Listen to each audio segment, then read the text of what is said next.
2022. Oo, tapos nakalaro ako ng buong 2023. Tapos pag opening uli ng 2024, bumalik.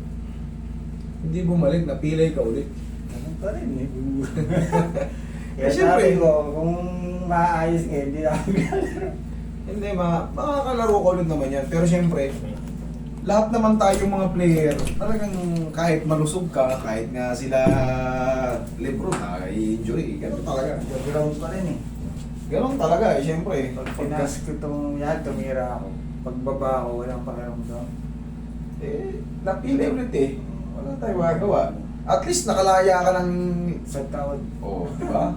Nakakalaro ka. Bossing, sige, upurin mo muna yung Ngayon, pag may aabutin lang ako, sleeping bag ako. ilang taong ka na ba ngayon? Dito eh. Oh, bata ka pa. Upo ka. Roy, may yung tissue. Talagang habang... Yes! Habang tumatagal, umiigat tayo. Nakikita ata ulit eh. Kailan yung huli laro mo? Opening ng 2024. Oh, January. ba't di ka nagpunta Hindi, rito? nagtitingin ako dito. Sabi ko kung pwedeng Sunday kasi yung trabaho ko. Sunday lang. Ako? Hindi. Eh, sakto naman. Bihira kami nagbibigay ng Sunday kasi kung kayo may day off, kami rin may day off. Ayun. Kaya nangyari yun.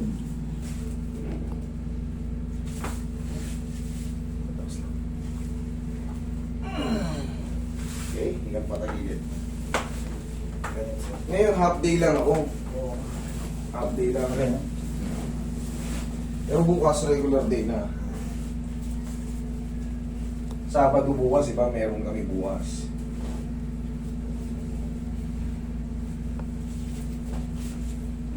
Relax na.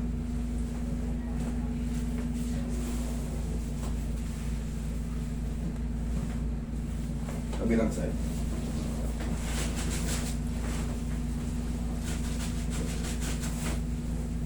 Alin bang nakalimutan ko na kasi yung buong kaso mo eh. Dito sir. Yan ang buong. Pero dito, okay naman to. Nag-ground lang siya. Kaya lang mga 5 seconds lang, 10 seconds. Kaya lang pagbagsak ko kasi, wala na siyang pakiramdam. Mga 10 seconds, babalik. Idol, malamang yung kaso mo, para ma-remind ka lang ulit. Yung kaso kasi ni Sir pala na nagka-ground yung ano niya, yung paa niya pag naglalaro siya. Siyempre, kailangan maunawaan nyo yung disc compression. Pag napirat na yung disc, pag nasira na yung disc, hindi na po siya nagre-regenerate. What I mean, hindi na siya umaangat. Napirat, ganito dati eh, napirat. Hindi na po siya, naghihilom na lang siya ng manipis. Eh, ba't nung nagawa mo siya ng 2022, kumukay naman siya ng buong taon? Natanggal po yung tinatawag na pinch nerve. Ah, Hindi po yung disang na... ayos. Yes po, mamaya explain ko pa sa'yo. Hindi po talaga disc yung naayos. Pero pag napirat po yung disc, nag-e-extend out po yan. Yung pinaka... yung, siyempre, pag napipirat yung sponge, kaya pag pinipirat mo yung sponge, o yung jellies, nag-aano yung gilid, kumakapal yung gilid, lumalabas, ganun. Yun ang iipit ngayon, kaya nagtaka ka, bakit ko naayos nung ano? Nawala, kasi na-traction ka, na-decompress, dapat. May epekto po yun. Nagbabike ako eh. May epekto po yun. Pag nalapak ako sa bike, gagawin. Discompression po to sa'yo. Maaaring pirat na yung disc mo. Pero makakaano ka naman, pero palagi ka nang may iindahin sa balakang. Pero once na naka-adjust kasi ng maayos yan, hindi siya magsisibir. Yun ang kagandahan yan, hindi siya magsisibir. Ako tagal na natin hindi nagkita. Bumalik dito yung si Alan, yung mata pa. Magpo 4 years na tayo. Oo, tagal na. Alin din yung bikers? Oo. Siguro. Yung mataba na teacher mo rin yung kapatid niya. Teacher ko yung kapatid niya. Ah, si ano? Barena. So kuya? Si ano, yung Dugayo. Ah, Dugayo. Sa'yo ulit sir yung mga dapat mong gawin every day or every morning. May tinuro ka nga sa akin, hindi ko nagawa. May tinuro ko sa'yo, hindi mo ginagawa. Okay. Stretching sa mga... Relax lang ang muna. Inhale. Exhale. Diyan lang muna kayo.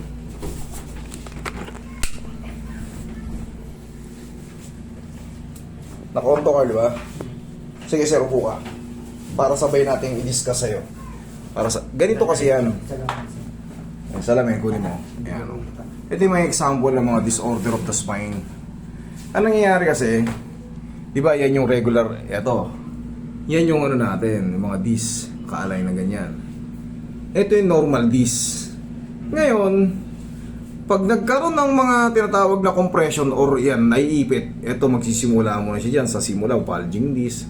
Tapos ito yung masakit, yung herniated, yan, herniated or herniation, pumuputok yan. Ito naman, yung degenerative or degeneration, pang matanda to. Tumatanda na yung buto mo, yung mga edges, nagkakaroon ng tinatawag na mga, ayan o, osteophytes. Yan, osteophytes ang tawag yan, mga, ayan o. Tapos, itong regular disc, pag gumaling yan, pag gumaling sa ganyan, eto na siya, hindi na siya kasing laki nung ano, hindi na siya nagre-regenerate, yung lumalaki ulit. Tightening disc na ang tawag doon pagka nakagaling siya sa ganito, pag naka-recover siya sa ganito. Pero bakit sabi ni sir, bakit di ba dati naayos mo ko nung nakarang taon, ay 2022 naayos mo na ako nung wala eh. Siyempre, hindi itong tinatawag na to, yung spinal nerve o yung sciatic nerve sa lower back, naiipit siya noon. Ngayon, bakit siya naiipit? Kasi gumagalaw ito, yung ganito. Ayan, nagkakaroon din ng arthrosis yan. Pagka tumanda, ito, yung tinatawag na facet joints. Gumagalaw yan. Yan yung mga tumutunog-tunog pag ina-adjust kayo. Ngayon, sabi ni sir, hindi sir, nawala nga natanggal nga yun eh. Ang ibig ko naman sabihin sa kanya, sir, natanggal nga yung pinch nito. Pero hindi ibig sabihin, kasi bumalik daw sa loob ng ilang taon, 4 na taon. Hindi ibig sabihin, gagaling din to na kasing kagaya ng normal disc. Hindi katulad nito, ayan yung compression na yan, yung pinch na yan. Once na matanggal to, nagre-regenerate siya ulit, sumisigla siya ulit. Yun ang pinagkaiba ng disc, tsaka yung tinatawag na spinal nerve or sciatic nerve pag nasa lumbar section. Okay?